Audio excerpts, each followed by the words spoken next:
Hello and welcome to your Newsmax Now update. I'm John Bachman. Congress has just 2 days to reach a deal or else risk default, and that's already started to rattle the economy.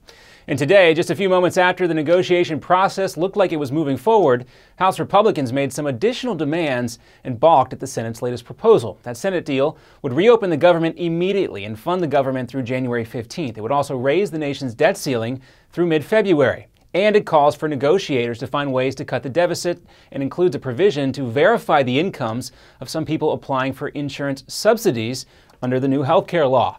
But that House plan calls for suspending a tax on medical devices for the first 2 years and eliminates a health care law exemption for members of Congress and the President's cabinet. We believe there should be no special treatment under the law, and there should be fairness for all Americans, those elected and those unelected. Meanwhile, Democratic leaders, including Harry Reid and Nancy Pelosi, have blasted the latest GOP proposal, calling it an attack on bipartisanship, and a sure sign that House Speaker John Boehner does not have the support of Tea Party Republicans to pass the Senate's plan. And in New York, terror suspect Anas al Libi appears before a judge today. For several days, U.S. intelligence officials have questioned him at sea about his alleged connection to al-Qaeda. It's unclear what, if any, information he will provide in court because now that he is in the U.S. justice system, he has the right to remain silent. He has been under indictment for more than a decade on charges that he helped plan the 1998 bombings of 2 U.S. embassies in Africa that killed more than 220 people. Sources say al Libi was part of Osama bin Laden's inner circle in the mid-1990s and also authored al-Qaeda's training manual. And in Geneva, Iranian negotiators met with officials from the U.S. and other nations today to talk nuclear weapons.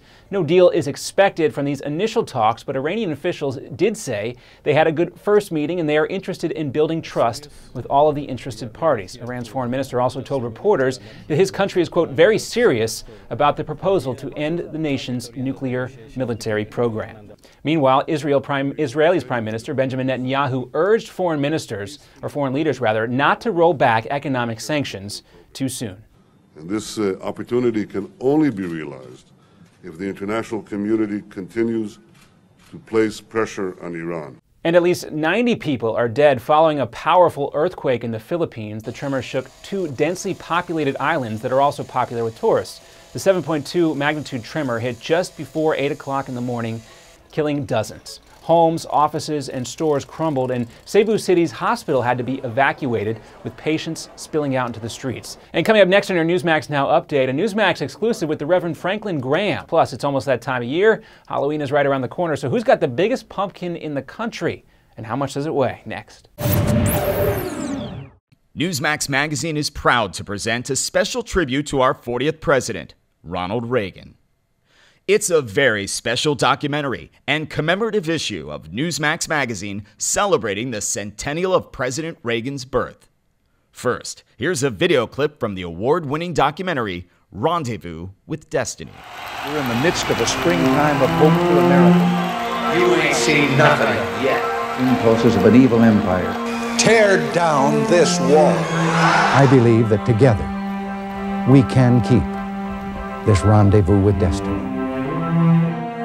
In the next several minutes, you will learn things about President Ronald Reagan that you've never seen, heard, or read before. Welcome to today's special Newsmax event celebrating the life and legacy of President Reagan. During this historic presentation, we will commemorate President Reagan's storied life. We'll revisit his 2 terms in office and recollect his proudest achievements and greatest challenges. Ronald Reagan's life reads like a fairy tale of success stories. He was an accomplished athlete, an honored veteran, a famous actor, the governor of California, and of course, our nation's 40th president. He called himself a citizen politician and only entered politics when he warned government was gaining too much power.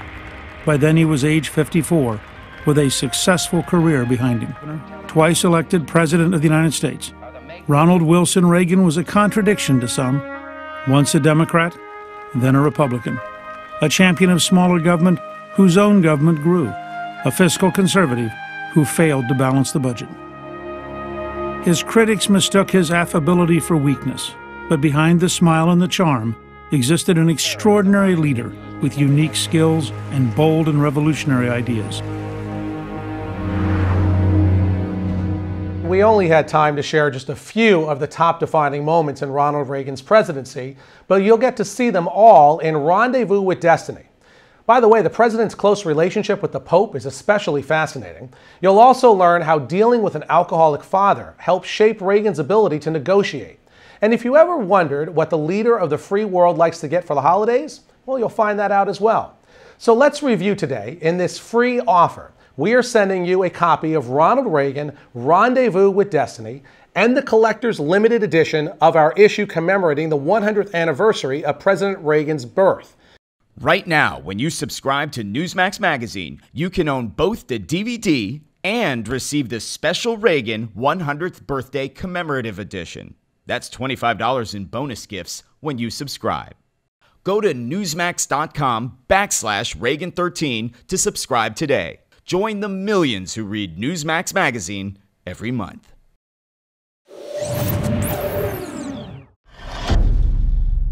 And welcome back. Growers from around the country converged on Half Moon Bay near San Francisco for arguably the country's most famous pumpkin weigh-off. The heaviest pumpkin came in at 1,985 pounds, about 50 pounds short of a world record. The grower also won a prize of nearly $12,000. Not a bad prize there. Well, at this point, maybe we should all say a prayer for members of Congress. At least that was the advice of leading evangelical, the Reverend Franklin Graham, during an exclusive interview with Newsmax TV. Our country is in a mess, no question. It seems like we're in just an ever-tightening spiral downward.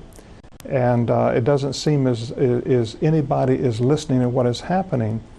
We as a nation, we have turned our back on God. And of course, remember, for more exclusive interviews and content, stay with Newsmax TV. I'm John Bachman. This has been your Newsmax Now update for October 15th. Take care.